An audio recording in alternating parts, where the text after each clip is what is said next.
Yeah? Charlie, this is Lenny. I've been trying to contact you for a while. I got a long-distance call from Mr. Mooney, your father's lawyer. He's been trying to reach you. Your father has died, Charlie. Charlie? Uh-huh. I'm sorry, the funeral's tomorrow in Cincinnati. He said you'd know where. I've got his number. That's not necessary. Anything else? No, that's it. Listen, Charlie, if there's anything I can All do, right. just call... Each uprooted one on the road to Bellamont. Relationships. They are not easy. They are terribly complicated and incredibly hard to maintain. But what every set of relationship contains is conflict, which is somewhat necessary, Come on. at least in stories. Right? Come on. Yeah. Come on. In fact, according to Robert McKee's story, conflict is to storytelling what sound is to music. Rain Man is a movie that primarily moves forward based on every character's conflict in terms of their relationship with each other, which eventually forms amazing character arcs worth the study. But how did the Academy Award winning screenwriters Ronald Bass and Barry Morrow manage to do that? The screenplay is written in a straightforward 3-act structure. Act 1. Introduction. Its purpose is to establish the main characters and put them in a situation, also known as the inciting incident or catalyst, that controls the character. Here Charlie, a sports car dealer, barely saves his perishing business from dooming after stalling the impatient buyers temporarily. After hearing about his father's death, he leaves along with his fiancée Susanna to attend the funeral. Seeing no hint of agony or sadness in Charlie, she asks him, only to find out that Charlie and his father have never been too close since their fallout long time back.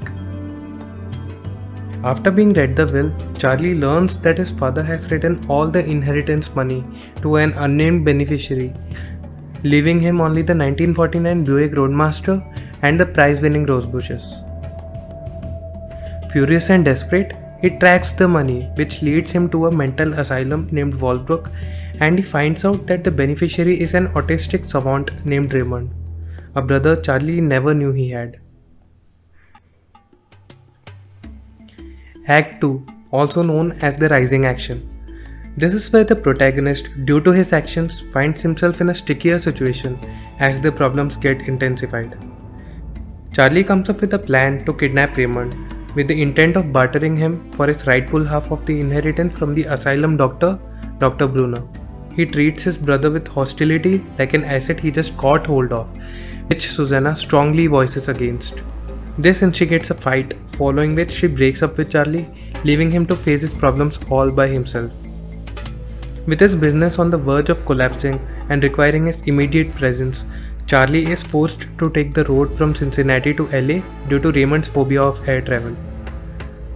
Throughout the trip, several arguments, clashes, and outbursts occur as a result of an oxymoronic duo of an angry and hostile Charlie and an autistic and adamant Raymond. Act 3, also known as the climax or resolution. This is where the problems are often negated with solutions, or the protagonist sees a ray of hope among despair. Along the trip, when some family secrets are revealed, Charlie gradually develops a soft corner and starts treating Raymond as his brother. He uses his savant brother to win money in the casino, which will eventually rescue his business. Susanna comes back to Charlie and they eventually patch up after he realizes his mistake. Later, Charlie is offered $250,000 as a bribe by Dr. Bruner to return Raymond back to the asylum. He refuses the sum, citing that his father had rightfully punished him for being unfaithful to the relationship and cutting him off selfishly, and that he regretted not knowing about his brother earlier. Ultimately, he loses Raymond's custody in a legal battle as the later returns to Walbrook.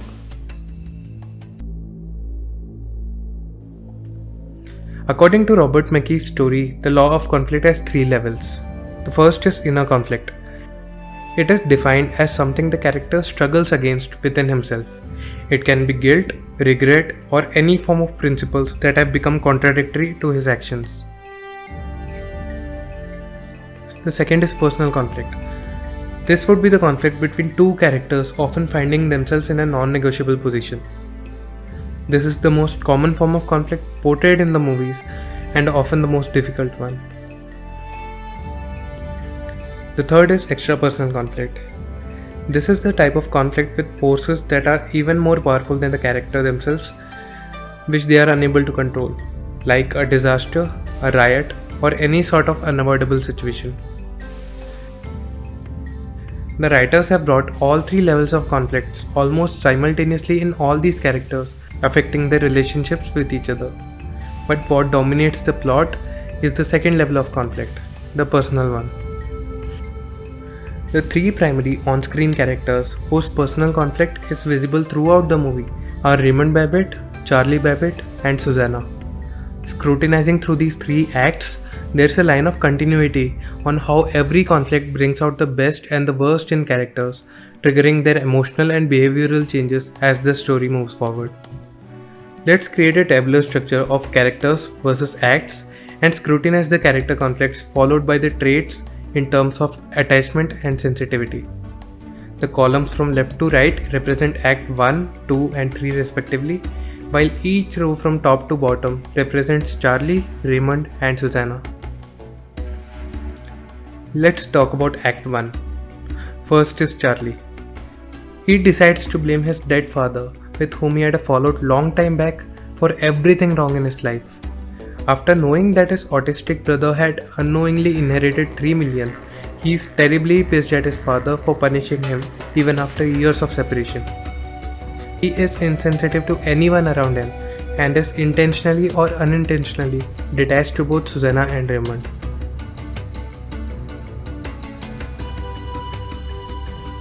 Now comes Raymond.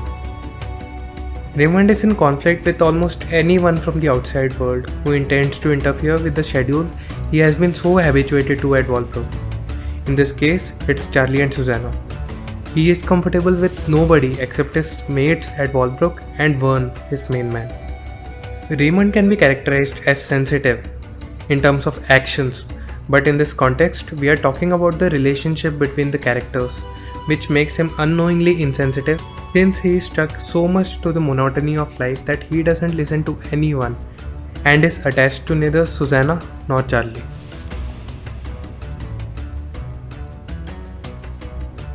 Susanna. She is trying to find relevance in Charlie's life as a loved fiancée instead of being treated like a sex machine and a colleague. She tries putting tremendous efforts in initiating some personal and cheerful conversation with Charlie, but at the same time tolerates Charlie's rude behavior and emotional distance. As she begins to hear Charlie's stories about his estranged father and of him stealing the car and getting arrested, she feels being outcasted by him like a stranger. She is really sensitive and attached to Charlie despite what he does. Now coming to Act 2. First is Charlie. After kidnapping Raymond, he is dumped by Susanna. This creates twice the pressure on Charlie, as a result of which he vents out his anger on Raymond, treating him like an unwanted yet a necessary asset. He becomes so indulged and determined to snatch his rightful half of the inheritance as well as saving his business that he hardly finds the conscience or time to think what it is to be like standing in others' shoes.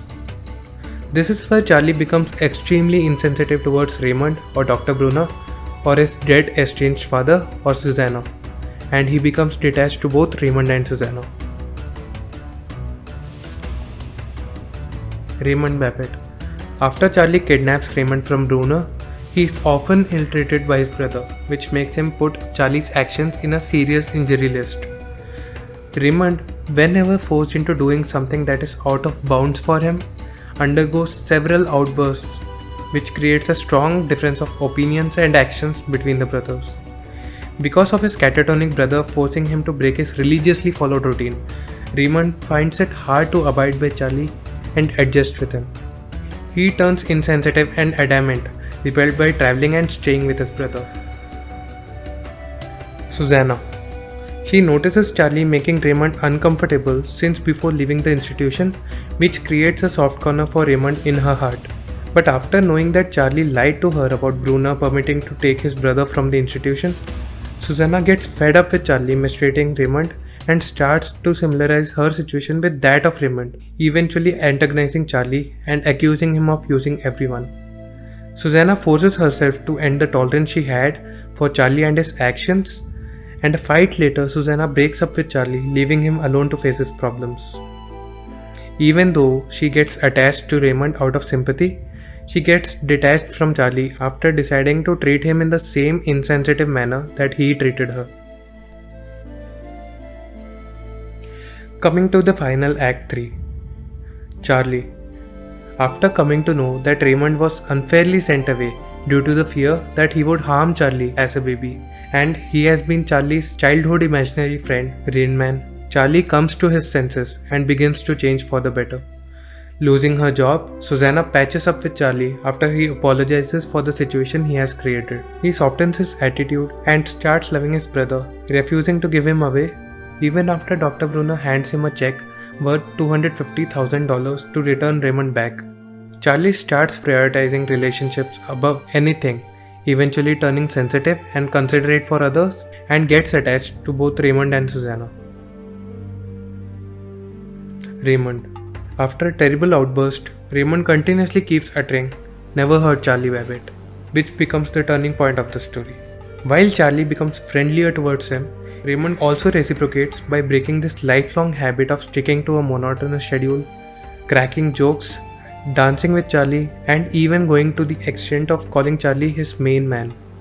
He also lets Susanna within his friend circle, even letting her give him his first kiss inside the elevator after his date stands him up. Raymond becomes sensitive towards Charlie after letting him know how much he had loved him since childhood. This moment brings him closer to Charlie, and he also gets attached to Susanna as well.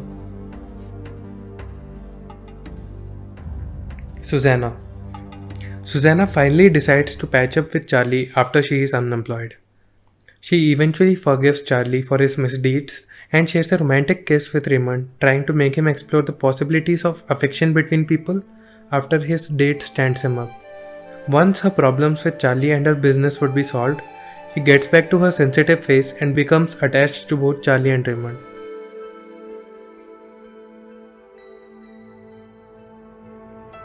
Now, according to Kurt Vonnegut, a character arc can be described as a graph between two extreme and opposite character traits versus the timeline of the movie. Here, to look at the character arcs of these three characters, let's plot one using their sensitivity, which makes it look like this from Act 1 to 3. That's what I love about this movie. None of the characters can be described by a straight line. If it is a straight line, in most cases, it never makes a good movie. Now let's quantify the relationship in terms of attachment, detachment, or one-sided attachment. Since there are three characters, we can create a triangle to portray the distance between them using 1 unit of distance for attachment, 2 for one-sided attachment, and 3 for detachment. So putting our findings into use, the triangle varies like this. This is Act 1.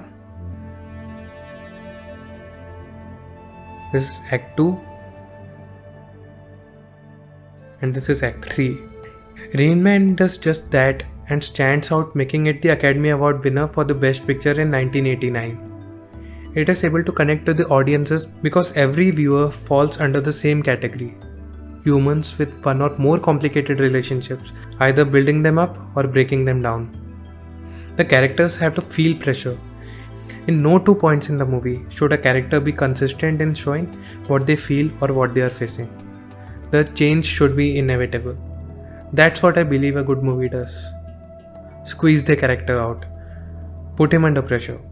Bring so much conflict in his life that he has nothing else to do but scream his guts out.